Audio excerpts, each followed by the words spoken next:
ఉంది. మీ చదువుల్లో మీకున్న పోరాటమా? అది మీ ఆరోగ్య విషయంలో ఉన్న పోరాటమా?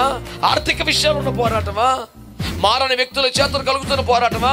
మిమ్మల్ని వ్యతిరేకిస్తున్న వారు కలుగు చేస్తున్న బాధల వలన ఏర్పడుతున్న పోరాటమా?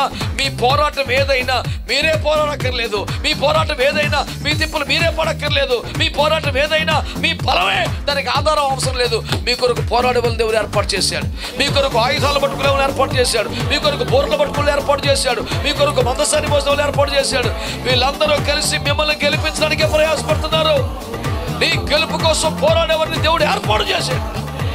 ఇది ఒక క్రైస్తవ్యంలో ఉన్నటువంటి అద్భుతమైన కార్యమని మీకు జ్ఞాపకం చేస్తున్నాను. మీకు సంతోషం వెళ్తే చప్పట్లు కొట్టేసి మహిమపరచండి. క్రైస్తవ్యంలో మాత్రమే దేవుడు చేసిన గొప్ప కార్యం.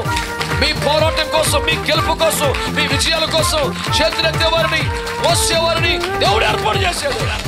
సంతోషంగా ఉండండి, ధైర్యంగా ముందుకెళ్ళండి.